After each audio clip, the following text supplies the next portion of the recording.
अर्थशास्त्र का भाग 6 भारत में वित्तीय संस्थाएं। यहाँ पर हम देखेंगे जो भारत की वित्तीय संस्थाएं हैं, share market, RRB bank, NABARD वगैरह, वह किस तरह कार्य करती हैं भारत में। भाई वित्तीय बाजार का अर्थ एवं कार्य, वह व्यक्ति जिसके पास अधिक धन है वह अपना धन उन व्यक्तियों को उनकी आवश्यकताओं की पूर्ति हेतु उधार देता है जिन्हें इनकी आवश्यकता है। तो जिनके पास अधिक धन है वह उसको उन व्यक्तियों को उधार देते हैं जिनको उस धन की आवश्यकता है, उसी को हम वित्तीय बाजार कहते हैं। बाजार के विभिन्न घटक, यहाँ पर हम देखेंगे दो घटक। पहला मुद्रा बाजार, मनी मार्केट,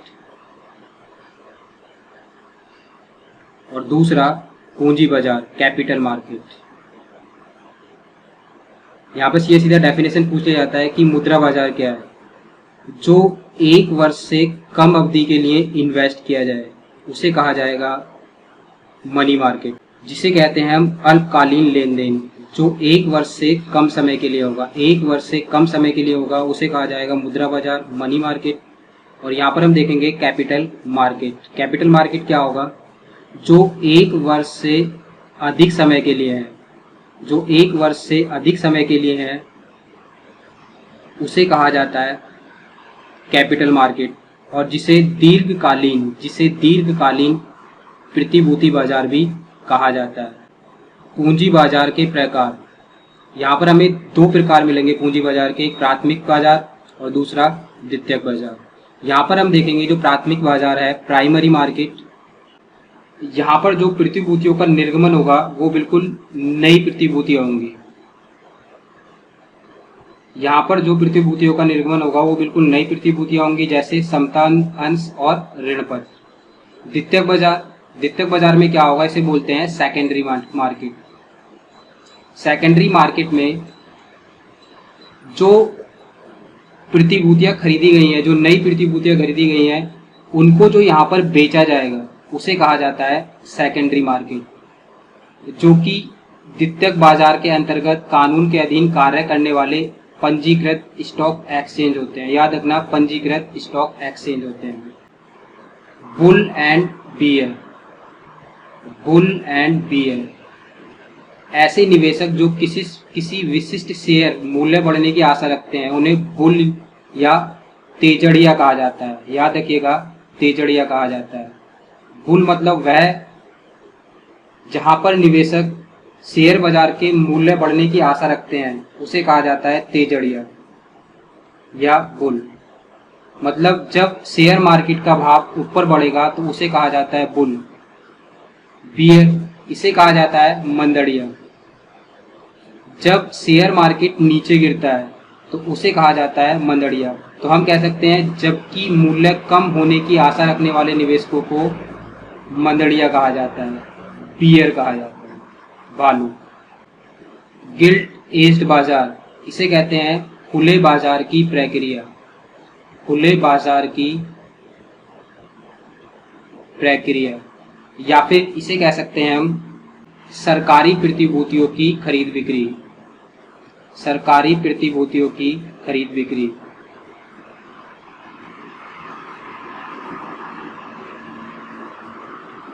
या फिर इसे कहते हैं ओपन मार्केट ऑपरेशन। आरबीआई द्वारा समर्थन प्राप्त उन उत्कृष्ट बाजार जो सरकारी एवं गैर सरकारी प्रतिभूतियों से संबंधित है, सरकारी प्रतिभूतियों द्वारा जारी की जाती है।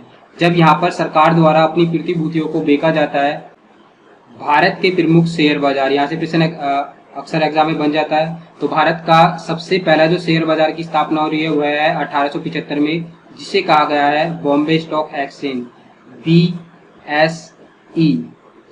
इसका जो मुख्यालय आपको मिलेगा वो मिलेगा मुंबई में, और इसके जो अन्य मुख्यालय हैं वह हैं अहमदाबाद, कोलकाता, मद्रास आदि शहरों में इसको स्थापित किया। NSE, national stock exchange.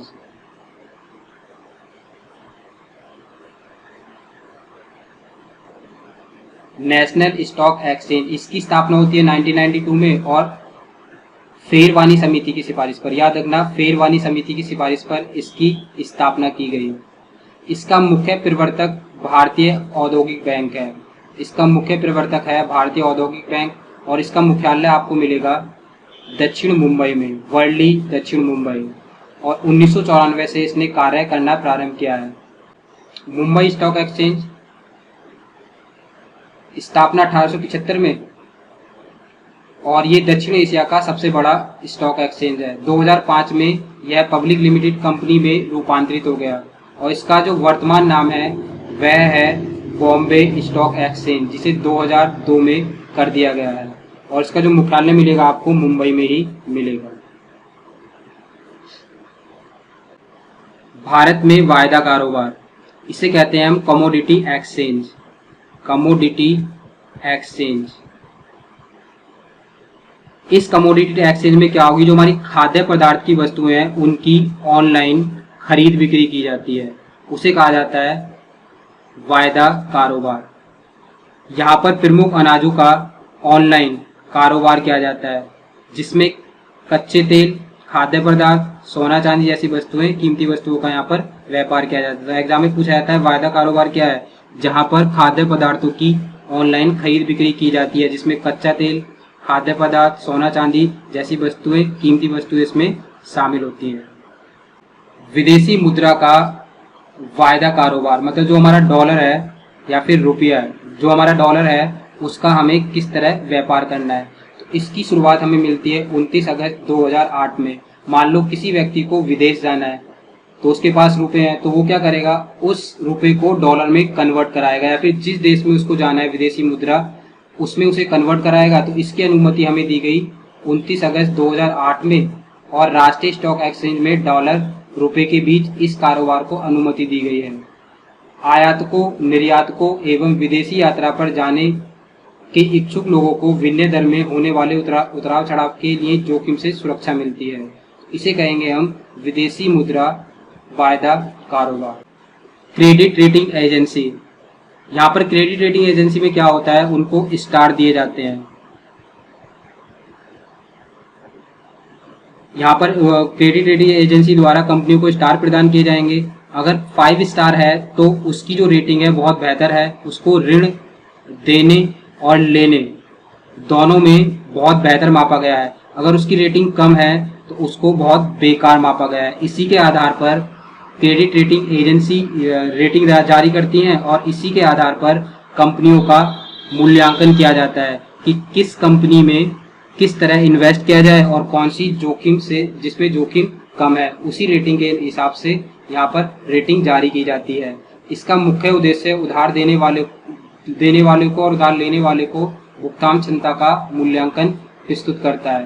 Bharat में प्रमुख क्रेडिट रेटिंग एजेंसी इस प्रकार हैं: credit rating information service of India limited, standard and poor's investment information and credit agency, और credit analysis and research limited, standards and poor. Mutual fund, अक्सर exam में प्रश्न पूछा जाता है म्यूचुअल फंड। तो यहाँ पर देखेंगे हम म्यूचुअल फंड की जो स्थापना हुई है वो 1964 में हुई है, जिसको कहा जाता है UTI, union trust of India. तो याद रखना है, इसको कहते हैं UTI, unit trust of India, unit trust of India. यहाँ पर हम देखेंगे जो शेयर मार्केट में एक्सपर्ट लोग बैठे हुए हैं वह क्या करते हैं, वह उन लोगों से इन्वेस्टमेंट के लिए पैसा लेते हैं जिनको इन्वेस्टमेंट का ज्ञान नहीं है। उनके पैसे को इन एक्सपर्ट लोगों द्वारा शेयर मार्केट में इन्वेस्ट किया जाता है। इसी को कहा जाता है UTI, unit trust of India. भारतीय प्रतिभूति एवं विनिमय बोर्ड, सेबी, इसे कहेंगे, इसकी फुल फॉर्म एग्जाम में पूछी जाती है, security exchange board of India. इसको 1988 में केंद्र सरकार द्वारा कानून पास करके गैर संवैधानिक संस्था के रूप में भारतीय प्रतिभूति और विनिमय बोर्ड की स्थापना की गई। एग्जाम में पूछा जाता है इसे कब वैधानिक दर्जा प्रदान किया गया है, तो इसे 30 जनवरी 1992 को वैधानिक दर्जा प्रदान कर दिया गया। इसका मुख्यालय मुंबई में स्थित है और इसके अन्य क्षेत्रीय कार्यालय भी हैं, कोलकाता, दिल्ली, चेन्नई। सेबी की संरचना, सेबी संपूर्ण प्रबंधन 6 सदस्यों की देखरेख में किया जाता है, और जो इसका जो अध्यक्ष होगा, इसके अध्यक्ष की नियुक्ति और इसकी योग्यता का निर्धारण करेगी केंद्र सरकार। तो एग्जाम में प्रश्न पूछा जाता है, सेबी के अध्यक्ष की नियुक्ति और योग्यता का निर्धारण किसके द्वारा किया जाता है, तो इसका आंसर होगा केंद्र सरकार द्वारा। और यहाँ पर एक क्वेश्चन बताना है आपको कि वर्तमान में सेबी के अध्यक्ष भारतीय बीमा नियामक एवं विकास प्राधिकरण एडा, यहाँ पर फुल फॉर्म पूछी जाती है, तो इसकी फुल फॉर्म होगी insurance regulatory and development authority of India.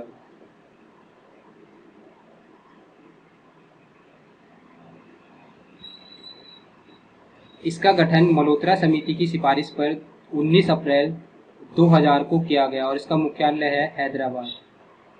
और इसका आरडीआई का नाम बदलकर बाद में कर दिया जाता है IRDAI। याद रखिएगा, IRDAI का नाम बदलकर IDRAI इसका कर दिया गया 26 दिसंबर 2014 को राष्ट्रपति के हस्ताक्षर के बाद।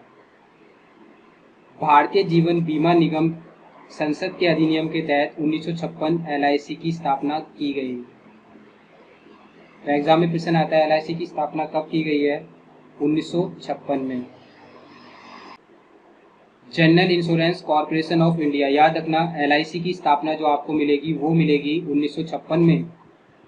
और यहाँ पर है general insurance corporation of India, इसकी स्थापना 1972 में की गई और इसने कार्य करना प्रारंभ किया है 1973 में।